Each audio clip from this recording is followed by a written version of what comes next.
Hey up, slags. So classy. So classy. Welcome to another episode of Bunny and the Beast. I am joined by my gin has finally kicked in. Finally.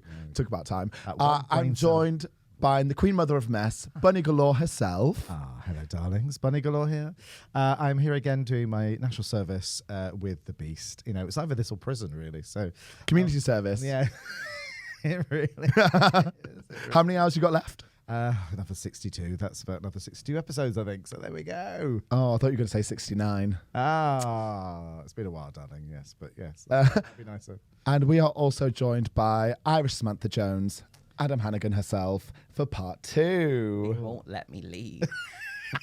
So in episode one of Adam's interview, we've been talking about the West End show that they've been doing together, game night. James gives his all every performance. My all or my whole? Well, I was going to yeah. Literally Act 2, I'm pretty sure I saw it, basically, which I'm apparently the last person in Soho to say that, so because everybody else has seen it. They haven't! Wait, no, I'm not rising to this. Go through the list. 1, 2, 12T. LMNOP. But so our first episode was literally talking about the wonderful Adam and their career, their writing talent, etc. I use the word talent loosely, but we are now going to talk about the mess of life. Yes. And that's not your nickname.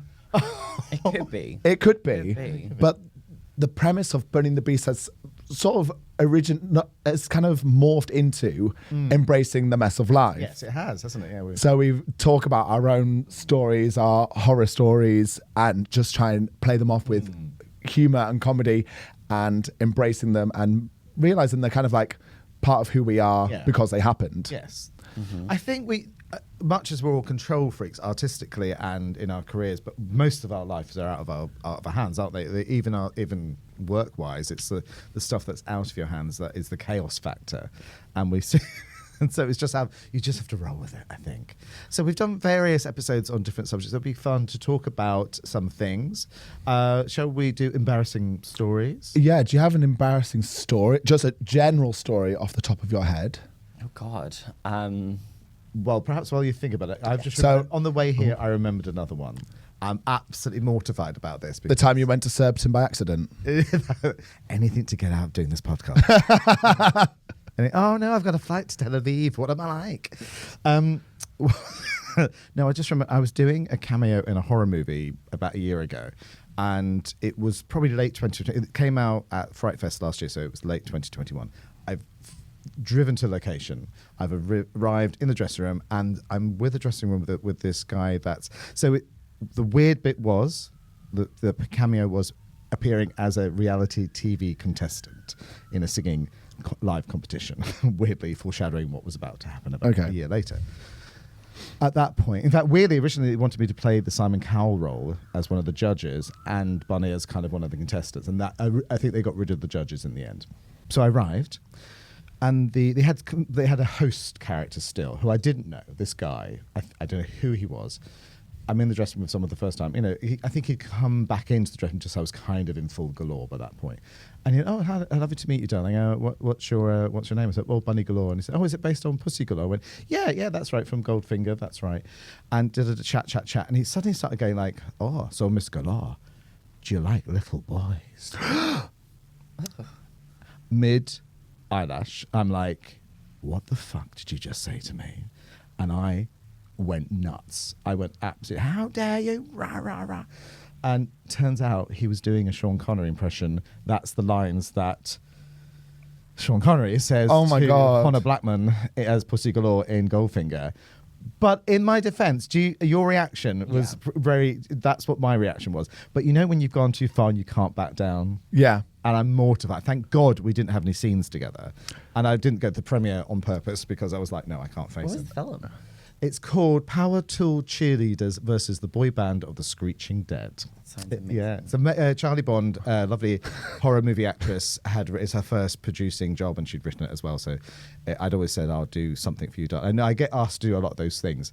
I did another one called Granny DJ actually in the Heatwave in Brighton last year in a nightclub. Can't wait to see that one. First time I ever get to play a monster in a movie. So In a movie. in a movie. Yeah. That was actually good. Thank you. He rehearses these lines for hours I don't before. doubt that at all. I'm just reading my cheat sheet. Yeah. What I'm going to say to Bunny today is in the mirror. A 5, 6, 7, 8. So there we go. That was it came to me on the way here. I'm absolutely mortified, but I think it's justifiable. Yes. I think it's just if someone says, "Do you like little boys?" I was like, You'd be absolutely fuming, especially right now because of the way the world is with drag queens now. "Oh my god!" This was before this, but like, yeah, it's a little bit problematic, isn't it? It's very At a certain problematic. moment. My embarrassing story is not like that right now. Okay. So remember a few weeks ago, I was doing some filming for for a documentary. Yes. Well, that went out last week. Did it? Yeah. I wasn't on it. The lines I recorded were re-recorded by a different person. Stop. Yes. Dead. Dead. To be fair, actually, so I was told on the time that I went there was that I had to play a South London gangster. Like this was in the middle of take 3. So That was the wrong time. To I take a tried. selfie then. I tried very hard, but obviously not hard enough because I got cut. Can you my do it, God. please? No. Please can you do it? No, I'm not. Please can you do it? I can't even remember. I can't remember the lines. I want you doing it right now to be your embarrassing moment. I do know some South London gangsters, but like they don't speak like you, darling. No. I didn't realise he had a northern accent until about episode 5. I'm terrible with accents. I wouldn't even know. I thought you were Three? Scottish for about like 3 months when I first met you. I'll take it. Whereabouts in Ireland are you from? My hometown, no one knows where it is. So I always say, have you watched Derry Girls? Yes. Yeah. Strabane is like a little town right next to Derry. It's- What was it like growing up gay in Ireland? I'm not gay. Don't just assume. It was.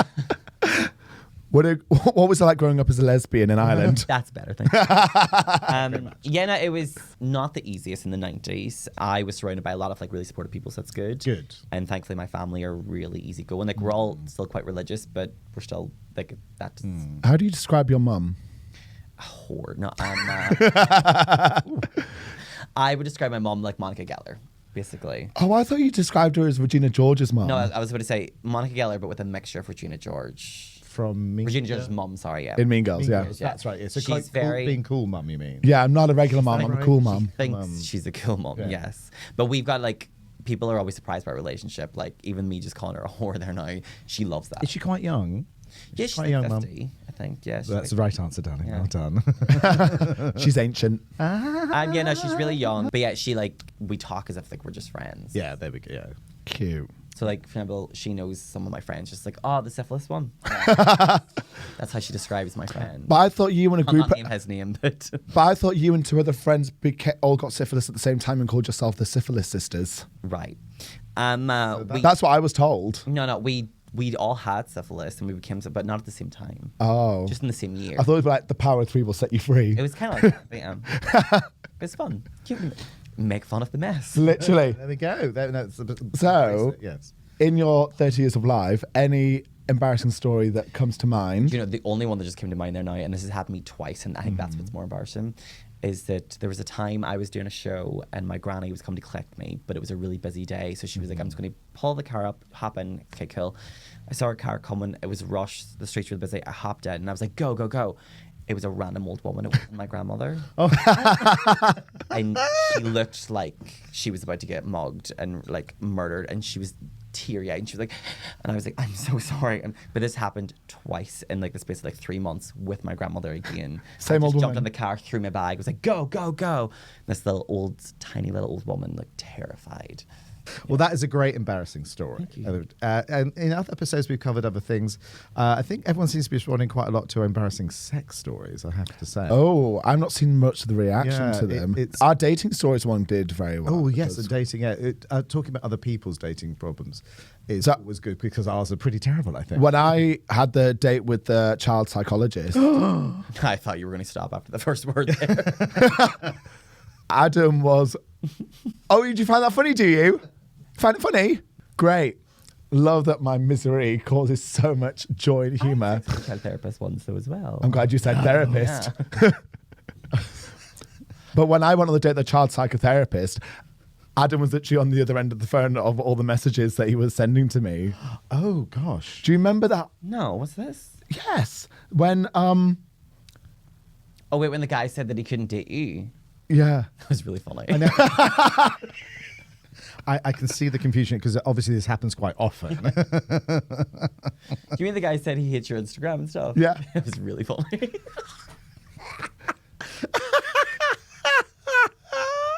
Oh yeah. So the breakup text that I got, I found it the other day. There was a breakup text. Yeah. From Glorious. Right. Listeners, draw yourself closer. and when I read this back, I'm like, oh wait, wireless. I feel a bit cunty reading this out, but oh well. Hey up, Chuck. Weird. Yeah. I need to express what I'm thinking at the moment because I owe it to you. We went on one date. You don't know me anything, bitch. I've just seen you posted another selfie. I know we touched on online personas versus real life personas a little bit, but I'll be completely transparent and say that it's actually really off-putting for me and mildly triggering. I'm someone with self-image issues and have also dated guys in the past who lived through their Instagram. It's just not compatible for me. Okay, fair. But who doesn't have self-image? Who doesn't have self-image issues? We all do. That's showbiz, kids. That's Yeah, why we're literally. showbiz. So I'm really sorry to jerk you around, especially how we left things on Thursday. How you left things. But I don't want to take this any further. You're a babe and very nice in person, but I think there are questions you need to ask yourself about aligning what you're looking for with how you're coming across. He is a 5 dating a 10. What a twat. You're going to give me a worse rating, aren't I you? was. I won't say it. Go. It's a 2, didn't a 5. Can you see why we're friends? I just want to keep working on those image insecurities you've got. That's why. Anything like that come to mind about you and your dating life? And well, just the story I told you last night. Oh, So, Bunny, you're not gonna like this. Oh. I went on a date with this guy. First date, met on one of those apps. It wasn't like it wasn't like a hookup app. It was an actual date. Right.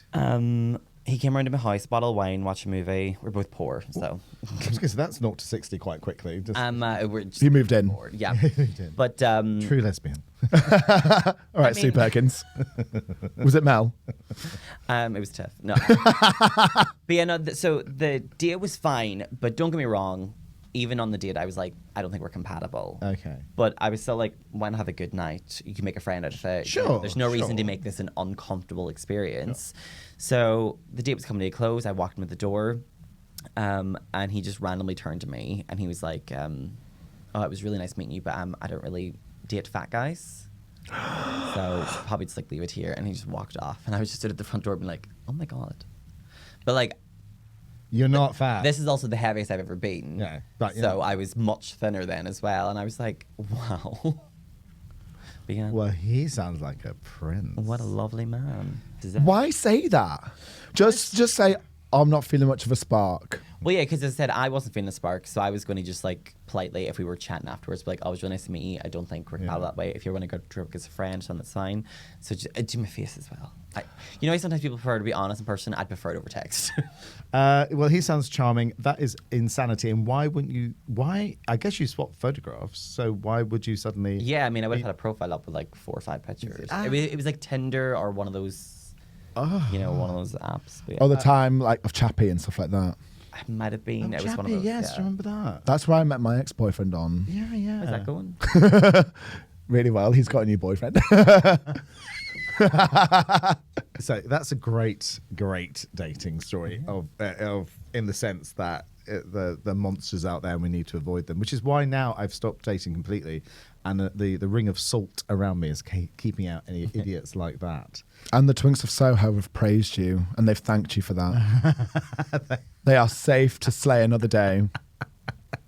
Yes, they are. There's always time for a comeback. I am the queen of the cult movies and also the queen of the comebacks as well. So you never know. Maybe this year. How do you spell comeback? So moving on from a dating story, do you know of any embarrassing sex stories? They don't have to have happened to you. Sex stories, embarrassing sex Sexy, very sexy. sexy. That's a Friends reference. Oh yes, it is. Yeah. I don't know. I don't have. Ironically, sex for myself is when I'm most comfortable, so I don't get embarrassed that easily if something happens. I'm so sexually open-minded, and I'm so sexually confident in the sense, like, if anything's getting weird, I'll cut it off at the stem. Like, I've literally kicked a guy in the chest once because he was... What was he trying to do, darling? It was an uncomfortable position. I was like, stop, but he wasn't stopping, so I literally just went, boom, and kicked him, and he levitated across my room. And then I was like, you can leave now. That's a brilliant story. Yeah, but because to me, I'm like, when you're in that situation, you have to be in control. So I was like, nah, get out. Yeah, I don't really have a lot myself. That was kind of similar to mine. I fell off somebody while saying because I like landed and like laughing, a bit tipsy. But and my flatmate knocked on the door. Are you okay? Well, yes, fine. Don't come in. Just for the pandemic, I was exploring with kinks. Right. And I wanted to try water sports. But before the pandemic, I had like a casual partner. When we weren't dating, it was just casual sex.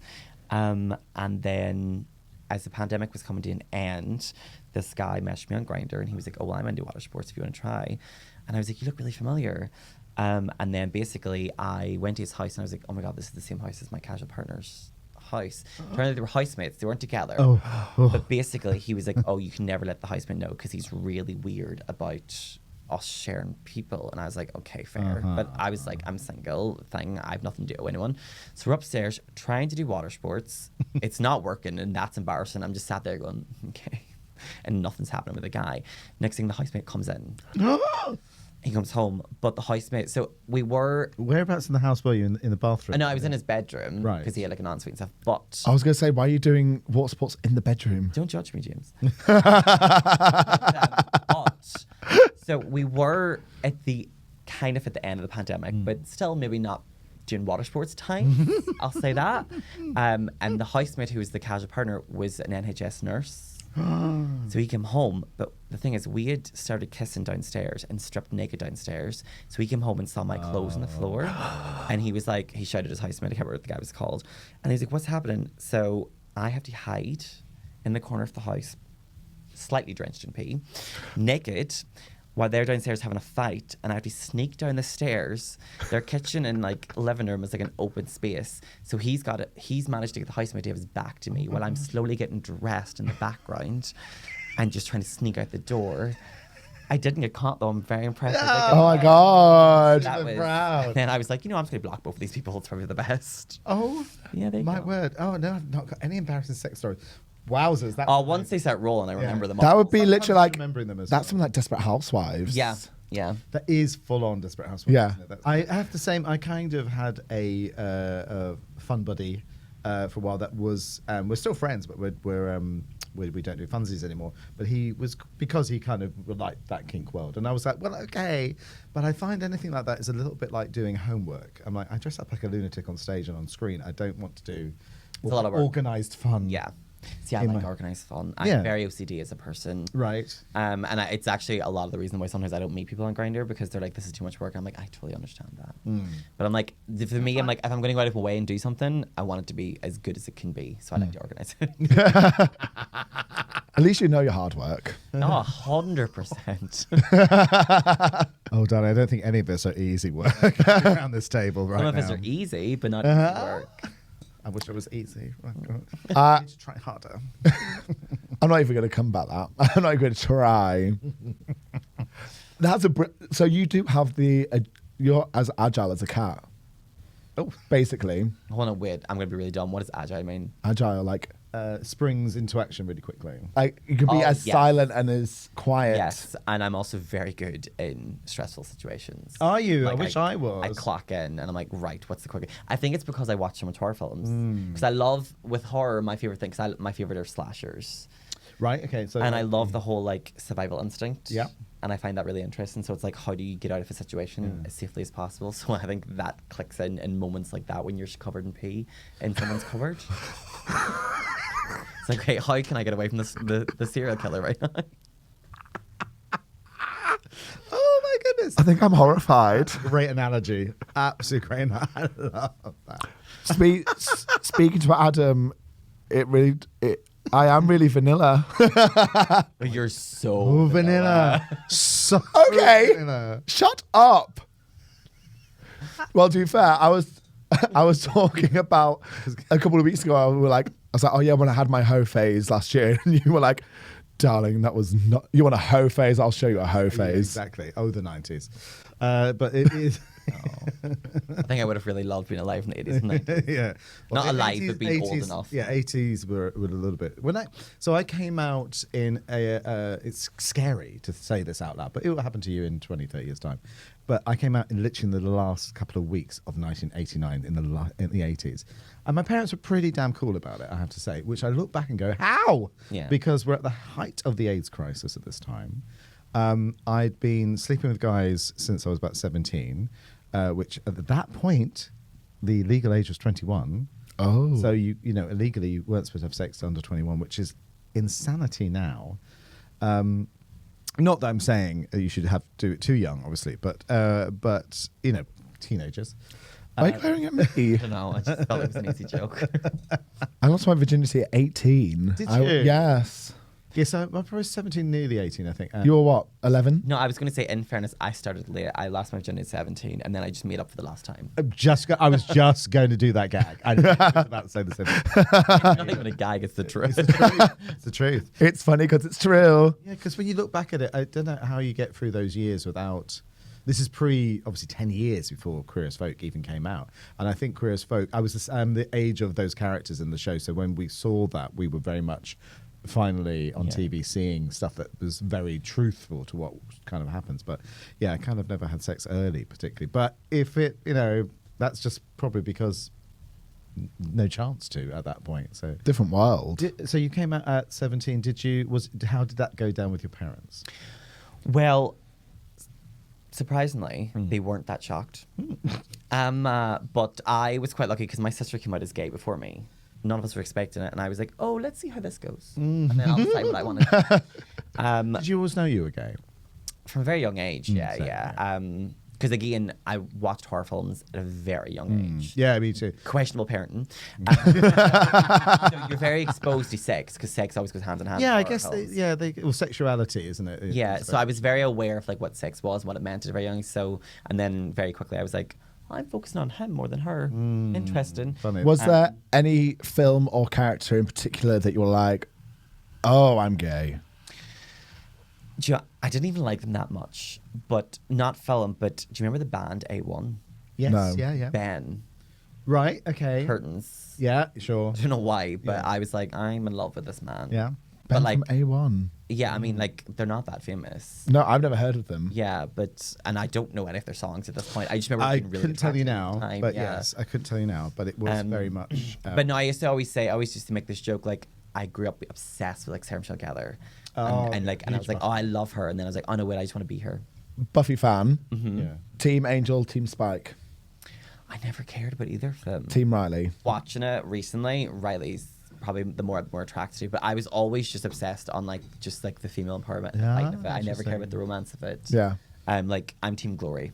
Yes. I just Oh, love are you? Glory. I have to say that's the only character I don't like on the show. I love but I've getting it. But after all this time rewatching, I'm getting more into. I think at the time, because I always say, Friends, perfect casting and writing. Will and Grace, perfect casting, right? Buffy is another one. But when Buffy gets it wrong, because the rest of the casting is so immaculately brilliant, if it is slightly under, you really notice it. And I think if that was like Reese Witherspoon playing that, it would have been fabulous. I think it's just. Oh, I don't like, see Reese Witherspoon playing Glory. She's not the strongest of actors. Yeah, she's not strong. I know what you but mean. I don't think it's. But looking back on it, I realised it's not her fault. It's the writing. It looks like they changed their minds organically as the season went on, and I think you can see production being a bit wonky at that point.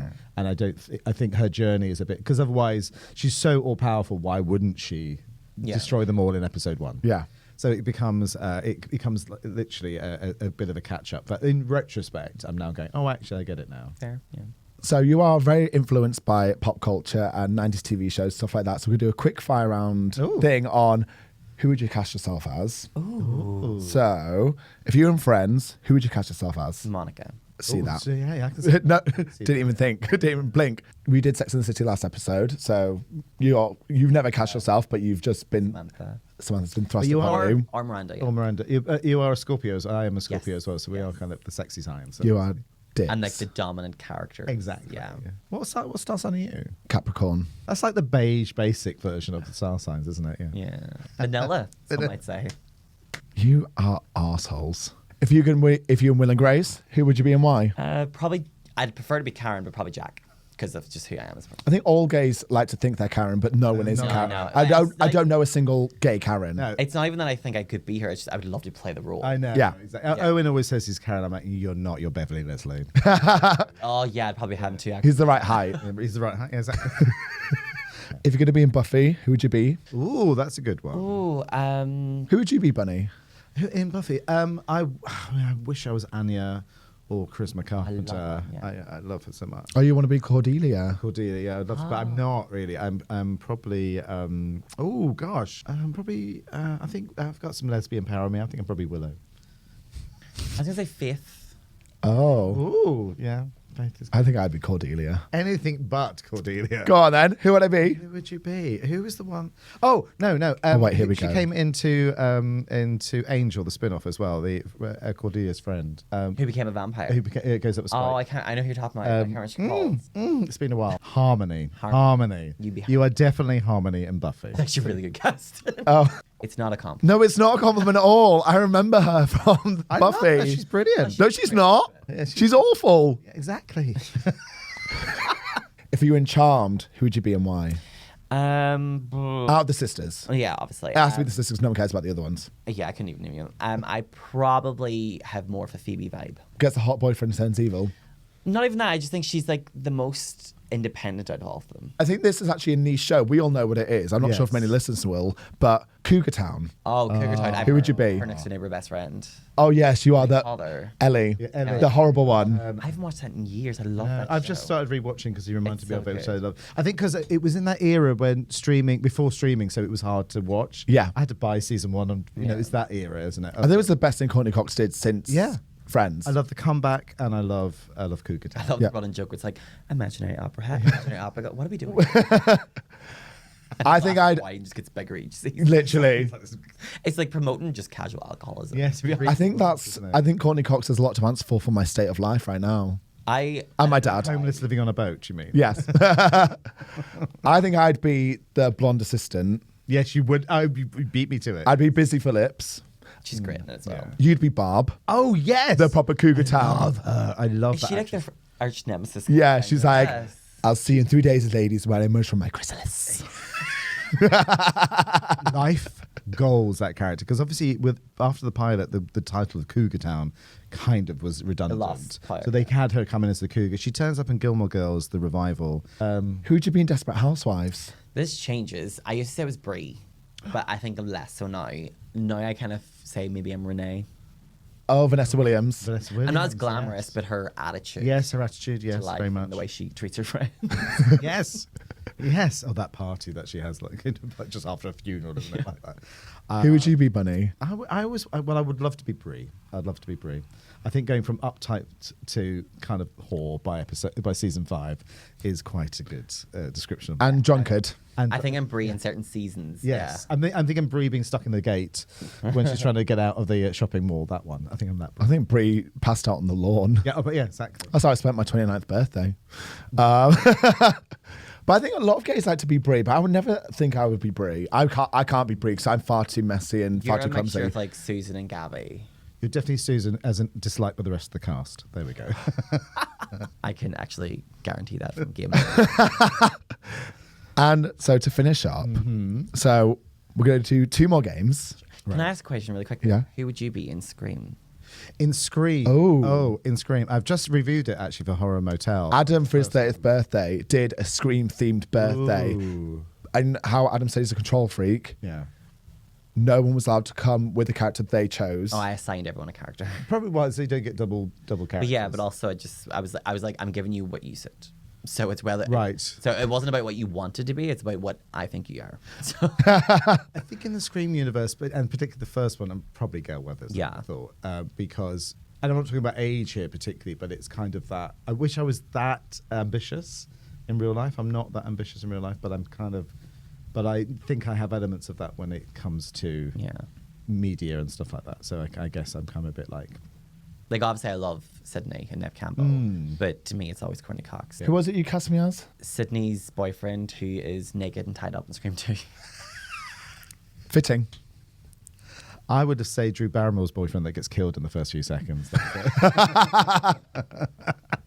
It's fair. Gutted. Yeah. Which is, again, like the last couple of weekends you've had, actually. It's been Literally. yeah. So, Bunny, if you were an enamel object in the Beast Castle today, what would you be and why? I think after some of those sex stories, I'm thinking maybe a plastic sheeting that goes on the floor. I would be some prep. Well, I think that's a Everyone should have that anyway. Do you do prep? Yeah. No, that's not shaming. I'm doing serious. The second Meal prep. they should have. Yeah. Adam, what would you be? We'll go with the theme. I'll be a nice little bottle of poppers on the bedside. Yeah. Oh. And then one more question for you. Right. The title's Bunny and the Beast. If you were going to retitle this with your third, what would your title be? Bonnie, the Beast, and the Bitch. Yay! I love that. Thank you very much, listeners, for joining me, Bunny and the Bitch, for this second part edition with Adam Hannigan. It's been absolutely wonderful having you here. Thanks for having me. Thank you. We'll release the chains now. We'll release James the mentioned shackles. something about a payment. Yes, it is. You have to sleep with James. Oh, no. You don't give I to get a charity. refund. On that note, before I murder these bitches, tune in next week. You can contact us at bunnythebeast69@gmail.com or on Instagram, bunnythebeast69. And from me, the Beast. From me, Bunny Galore, the queen of the cult movies. I'll see you next time.